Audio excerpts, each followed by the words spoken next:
Assalamualaikum warahmatullahi wabarakatuh. Saya Fatimah Elzahra dari Prodi Ekonomi Syariah kelas B. Di sini saya akan menjelaskan tentang zina.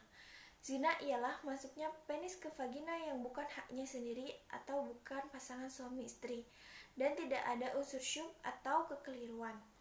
Penis ialah zakar atau kemaluan laki-laki, sedangkan vagina ialah farj atau kemaluan perempuan. Berdasarkan pengertian ini, suatu perbuatan dapat dikatakan zina jika terpenuhi dua unsur. Pertama, adanya persetubuhan antara dua orang yang berbeda jenis kelamin.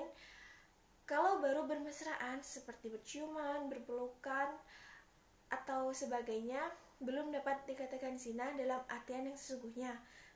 Begitu pula mempertemukan sperma dengan ovum yang tidak melalui persetubuhan. Sekalipun bukan sperma suami dan bukan ovum si istri, tidak dapat dikatakan zina. Namun, menurut Mahmud Syahwat, mempertemukan sperma dengan ovum yang bukan suami istri ini termasuk perbuatan zina, sebab hal itu dapat menyebabkan pencemaran kelamin dan percampuran nasab. Pada Islam sangat menjaga kesucian dan kehormatan kelamin dan kemurnian nasab. Kedua, adanya subhat atau persetubuhan, yaitu persetubuhan yang dilakukan antara dua orang yang berbeda jenis kelamin dan terjadi tidak karena kekeliruan. Jika persetubuhan dilakukan karena kekeliruan, misalnya dikira istrinya sendiri padahal bukan istrinya, maka perbuatan demikian juga tidak dapat disebut dengan zina.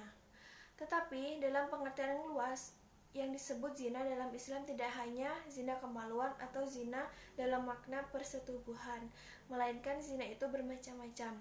Tiap bagian tubuh manusia mempunyai bagian dari zina, sehingga ada zina mata, zina tangan, zina mulut, dan sebagainya. Dalam hadis Nabi disebutkan, setiap anggota tubuh anak Adam ada bagian dari dosa zina. Kedua mata dapat berzina dan zinanya ialah zina memandang. Kedua, zina tangan, yaitu zinanya adalah pemerkosaan. Kedua, kaki dapat berzina dan zinanya ialah berjalan.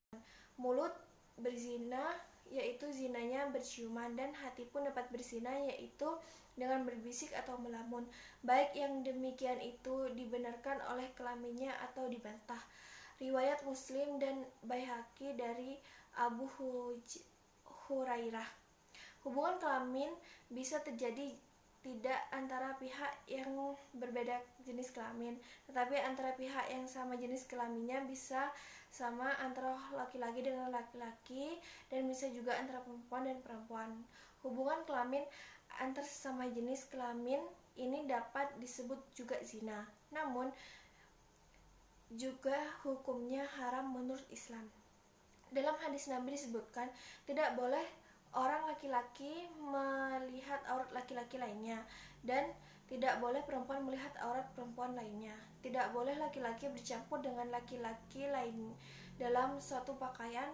Tidak boleh pula perempuan bercampur dengan perempuan lainnya dalam suatu pakaian. Riwayat Muslim, Ahmad, Abu Daud, dan Tirmizi.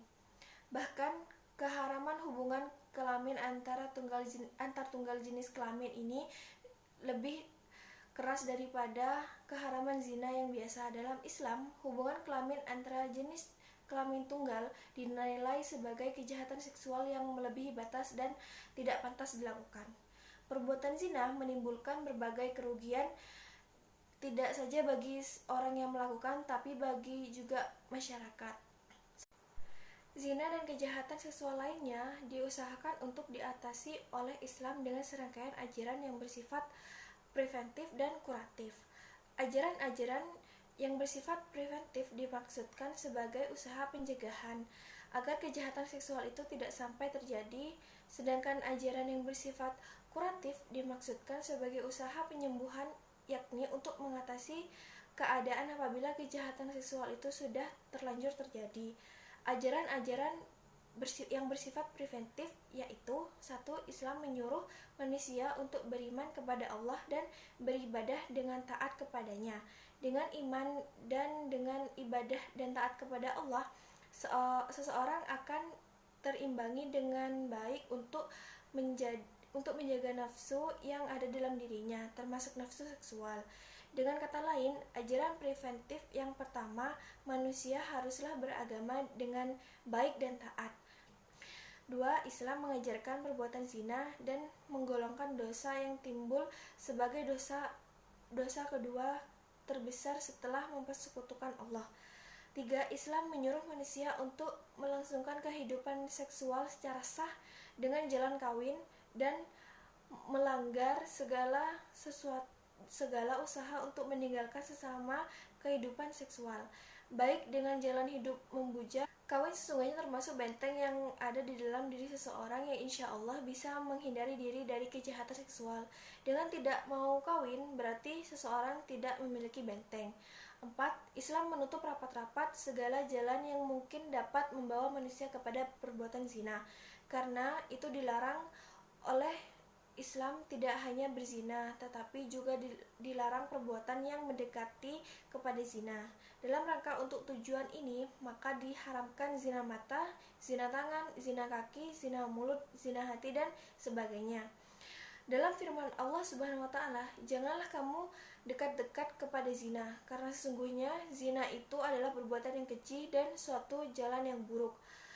Quran Surat Al-Isra ayat 32.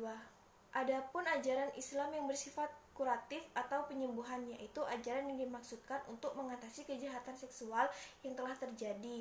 Antara yang pertama, Islam menyuruh kepada orang yang melakukan tindak kejahatan zina untuk bertobat dengan sungguh-sungguh, sebab kalau tidak, risiko yang akan ditanggung teramatlah pedih. Sabda Rasulullah SAW, setiap berzina dengan seorang wanita Islam atau bukan merdeka atau hamba sahanya, kemudian mati sebelum bertobat, Allah akan membuka di dalam kubur orang itu 300 pintu dari api. Ia disiksa di dalamnya hingga hari kiamat. 2. Islam memberikan hukum duniawi yang berat kepada orang yang berzina, berupa rajam atau jilid 100 kali ditambah dibuang ke luar negeri selama 1 tahun. Sekian, mungkin hanya itu saja yang dapat saya terangkan tentang zina. Kurang lebihnya saya mohon maaf. Wabillahi taufiq wal hidayah. Wassalamualaikum warahmatullahi wabarakatuh.